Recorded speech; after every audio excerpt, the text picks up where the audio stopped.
Not too much right now. Still summer league.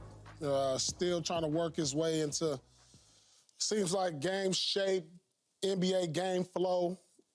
Maybe a small concern on the shooting, Skip, because for me, I look at him as a 3-and-D type of guy. If he's going to make any kind of impact in the NBA or actually get some significant NBA minutes, you got to knock down shots.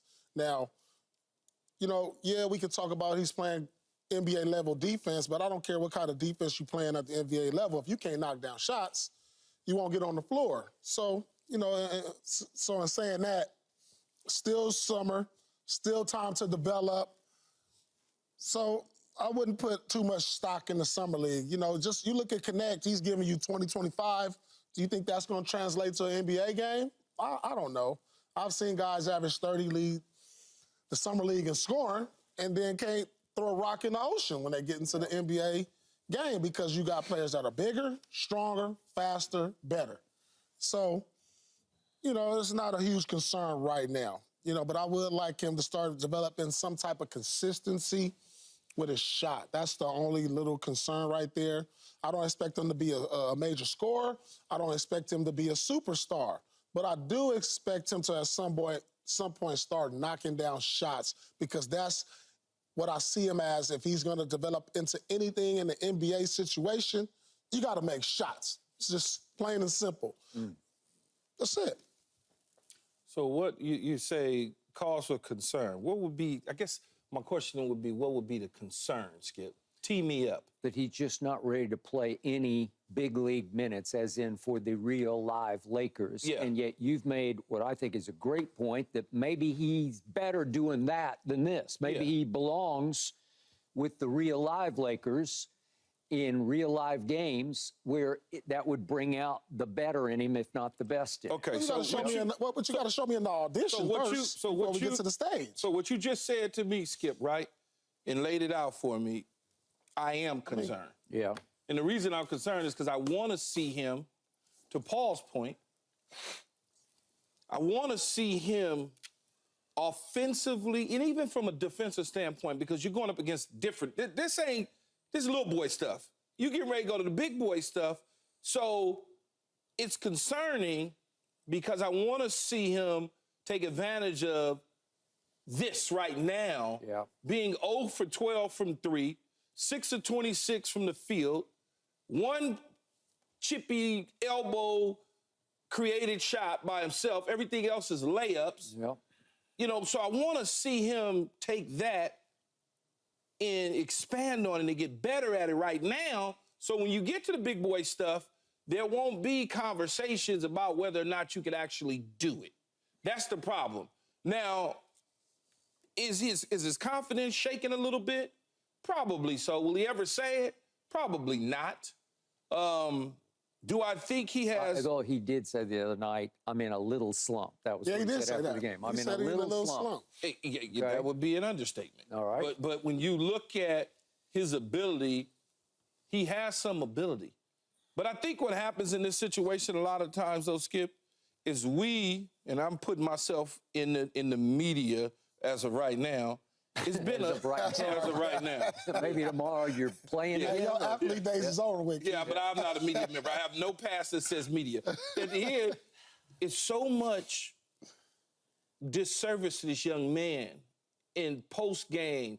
And this is what make people kind of not like him and what he's been able to do. You see little memes or some of these internet sites or whatever, they putting statistics out and trying to make you feel like it's something other than what you see. And this is why a lot of people on the social media world always got their little comments and they slide slick comments about who he is instead of really understanding he was always coming in as a 55th pick, though, Skip. And he was always going to be somewhat of a mystery project type situation because he never got a chance to develop at USC. And this is an opportunity for him to develop in the summer.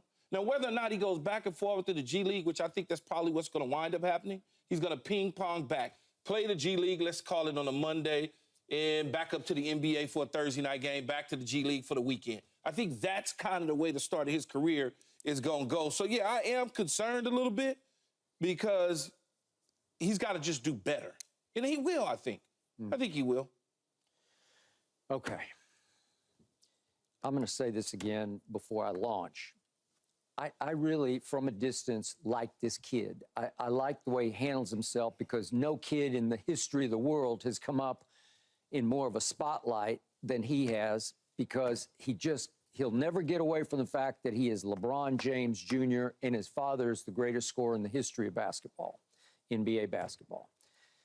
So I'm watching, and my bar is set way low for him right now because it's just, to your points, the summer league. But I test, and then I kind of soul test. You know, what's deep down, what's that little voice deep down inside you saying to you as you watch him play?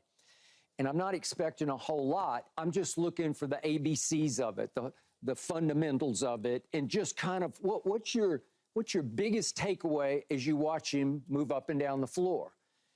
And my biggest takeaway so far in 3 games, small sample size, is he's not playing as hard as I thought he was going to play. I don't see all out from him every play. I don't see anything on offense at all. He doesn't initiate much at all until the 4th quarter the other night. I kind of love this, that he'd been so cold from 3. He finally said in the 4th quarter, I'm just going to shoot it. And I love that because he shot it in the first game and he went 2 for 9. But in the 4th quarter the other night, he took 5 threes. He took 7 shots. He did make 1 shot, but he missed all 5 of his threes, obviously, because he's 0 for 12 so far. But I liked it that he just kept firing. And they frankly weren't even close. But Paul Pierce, as you know, at some point when you're in a little slump, there's only one way out of it. Got to keep shooting. You just got to keep firing without conscience, right, and without memory. Right? You can't think about what just happened. You just got to shoot it again because you got to tell yourself, I have made these a lot in my life, and one of these times, one is going to go down, and I'm going to see it go through the net. That's all I need to see is one. Just one, and then all of a sudden you say, oh. That felt good. There you go. Yeah, okay, let me try this again. Oh, I got another one. Here we go again. Okay, so I'm going to hark back on this point. I still believe he's made of not the right stuff, of really strong stuff, where he belongs at the next level. But there are plays on defense when he doesn't go as hard, because I think 3 and D, where he's just not, like, engaged and locked in. And I hark back to his father's quote of last week when he was talking to ESPN. He said, boy, people don't understand this kid. In the end, he doesn't give a F about anything. He goes home and plays video games, which can be a really good thing when you're 0 for 12 from 3 in your first 3 games. But I just thought I'd see him give more of an F on the defensive side. And if you get him, look, if you get him with the big boys, I'm with you. I'm with his dad. Yeah. And whenever that time comes, maybe that effort comes a little bit more, because I'm on the floor with Pops, I'm on the floor with veteran dudes, and they're telling me and teaching me how to do things a certain way. I almost think at times, and people are going to laugh at this, but it almost feels like he thinks he's a little too good for this. Like, I'm a James, you know, like No, that's not his approach at all. Yeah. His approach is not that way at all, Skip. First of all, you're being coached by, like, the G League coach or the 5th assistant or whatever the case is. So let's start there. On top of that, you're only playing with one guy that's going to make the team. JJ and Rob are sitting in the front row, you know, like they got eyeballs on you. But they're not coaching him. They're not. They're not telling him when he gets in the huddle, hey, do this, do that. And secondly, you're probably on the team with one guy in Connect that is going to make the big man roster. Probably the only guy on the floor with you. So you're not out there with a whole lot of NBA experience that could teach you, hey, man, go run over there in the corner, dribble over here. It's just a different situation, a different feel. I want to see him with the big boys. I really he's do. Playing in a glorified pickup game. It is. I agree. This is a glorified pickup game, and maybe he will benefit when you get him in a system. Like, he could be like one of those system guys to where he knows where he's going to cut, set a screen, spot up, you know, but when you playing in a glorified pickup game, anything can happen. But at the same time, you would like to see something. You know, a Just flash, something, just something. a flash I of agree. something. Yeah. You know, at some point. Yeah. You know, regardless if it's organized or unorganized, you like to see a little flash of something. But like I said, it is, and we're getting that from Connect. Like, aren't you liking what you're seeing from? Yeah, but I didn't even want to mention that, though. You getting it from you got it from Reed. I mean, like, you getting it from these dudes that was drafted higher than him. Yeah. There's no question about. When you see him, you go, okay, I think they belong. At the end of the day, what is our expectations for Bronny? I mean, he was the 55th pick. You know, let's just say the Lakers wasn't at that pick. He still probably would have been a second rounder. Like, there's not a lot of expectations, but he has room to grow. But here's the punchline to that. The bottom line is, what we all expect is that he'll merit some minutes with the real live Lakers, right? Isn't that what we all think? I do, but I think he'll be up and down. Okay. I never just thought he was going to cruise through the whole season playing with the big boys. I always felt he'll back and forward. They'll give him a game or two here, put him back to the G League, game or two there, put him back to the G League, because that's what they do. Okay. First round picks do it. All right. Before I get there, speaking of higher picks, the other thing that intrigued me by the game the other night on Friday night was you mentioned Reed Shepard. So he's the 3rd overall pick out of Kentucky. I still don't understand how Kentucky wasn't any better, but whatever. The point is, Bronny said after the game, I've been knowing him since 5th grade because they've been playing AAU against each other. All right. So Bronny knows his game, his moves, his body language. He knows Reed Shepard. And for much of the game, he guarded Reed Shepard. And he didn't do a whole lot against Reed Shepard because Reed Shepard is really good. Yeah. And they had Ime Udoka on the telecast, and he was just raving about, boy, we had him before the draft in the gym. He has unlimited range where he's got no conscience. He'll logo shoot it. And he made a couple the other night. So I'm thinking, can Bronny bother him? Can Bronny get up in him? Because J.J. Redick had said before the game, I told him, I don't care if anybody blows by you, just get up in people. If you get blown by, it's on me. But I want you to get up in people. And I'm looking, and trust me, he didn't really get up in Reed Shepard. And maybe it's hard to get up in Reed Shepard. But that's just defensively, I thought that's going to be his calling card. And that was an interesting matchup because now you got two players the same age with no NBA experience.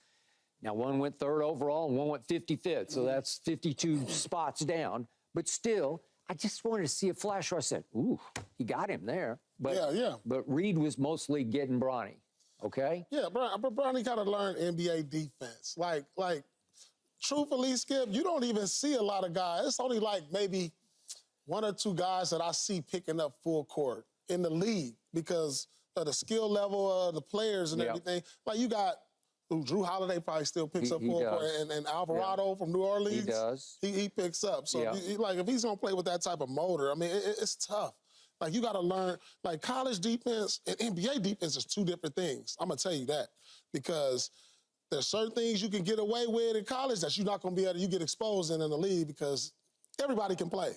So, once he finds his niche, figure out what the NBA defense is all about, when he can pick his spots to pick up full, and, when he can pick his spots to do other things defensively, get up on a guy, back up off a guy, yeah, that's fine. But it doesn't matter.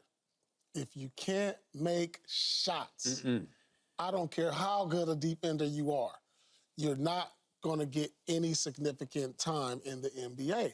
And that's just like, he could get blown by every time down court, but think about this, if he went 6 for 12 from 3, we wouldn't be talking about. We would not be talking about that, right? You know what I'm saying? Yep. So.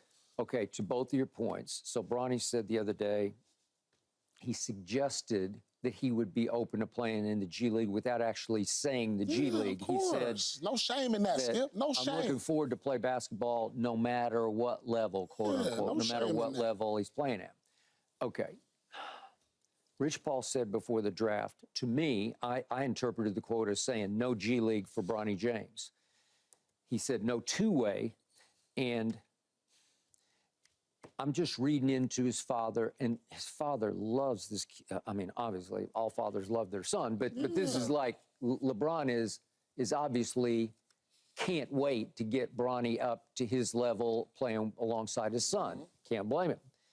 But I don't see LeBron James letting LeBron James Jr. play in the G League. I just don't see it. And to your points, it could be the right way to go, even though you keep saying, I want to see him with the real guys, with the big guys. And I'm with you on that because I think he was born to play with the big guys.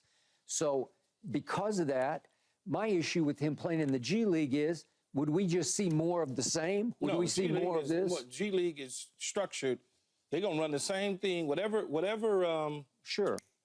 Yeah. The new coach, JJ Redick is running. They're going to run the same thing. Okay. So I'm sure the Summer League is trying to run some of the same stuff. It's different. It ain't it ain't the same. It ain't quite the same.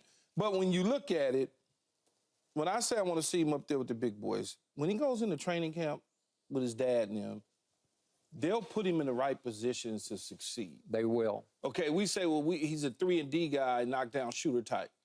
Well, everybody laughs when I say he's going to dribble the ball up the court and go stand in the corner. Well, and then they can do what they need to do, a dish to him, and he can knock down shots and get comfortable doing that. They're going to practice that all day long with him. And it's okay, like Paul said, to go to the G League. It's okay. He can bounce back and forward because he needs, as I keep saying, he's going to need to play. He's going to need reps. Even if he's getting 12 minutes when he comes up to the bigs, he's going to have to play more than 12 minutes to really fully develop. And the only way he's going to be able to do that is by playing in the G League. Okay. He does not have a flashy overall game. He wasn't born to score 20 a game. So if you send him to the G League, you're going to have to live with stats that aren't going to wow the internet, right? Like you're not going to get a lot of buzz off. But you're going to get play. You're going to knock whatever little rust off. You're going to do all of those things. You're going to be able to develop your game. You know, he's just not going to get significant minutes in the NBA. He's just not. No, you got to, like I said, key right now, Bronny, focus on your defense, focus on your shot. Right now. Like think about this, Skip. So, Skip, I came in the league, lottery pick, and you think they just was going to build something around me out the gate? And I'm a lottery pick. And you did play I'm All-American, top 5 in college. League. I played Summer League after the lockout year. But look at this. You got to earn that right to get minutes. You got to earn that right to say where we're going to get you the ball. You know how I had to score my first couple years in the league? I had to get offensive rebounds. I had to be one of the top league leaders in steals. So I had to find other ways to be productive before they was like, all right, this guy, we can build something around him. Who's they? The Boston Celtics. Running the show or coaches, your teammates? Coaches, teammates, you got to earn that respect.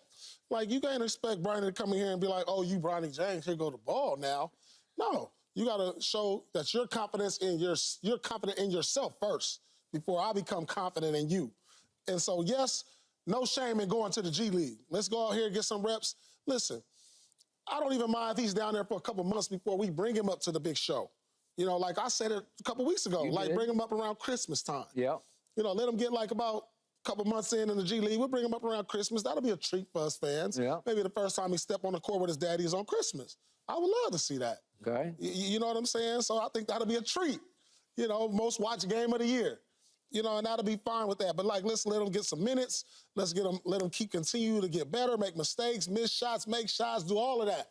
And learn from that before we start saying, hey, he's ready to come up here and be with the big guys because he'll look better with the big guys. That's not necessarily true because from where he's playing right now in the Summer League, the G League is a step above that. Yeah, sure. And that's a step above what he's doing right now because a lot of these kids that's in the Summer League won't be in the G League. They'll be in Puerto Rico, you know, New Mexico somewhere, you know, Australia. About 90-some%, 95% won't rise up, right? Absolutely. So, you know. All right.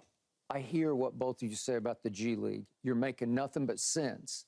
There is no shame in it. No. Unless you're Bronny James. No. I believe LeBron and Rich Paul, especially LeBron, would see shame in it. That's why. Why though, Skip? No. Why? Because it's the minor leagues. Yeah, that's what it is. But right now, my son is a minor leaguer.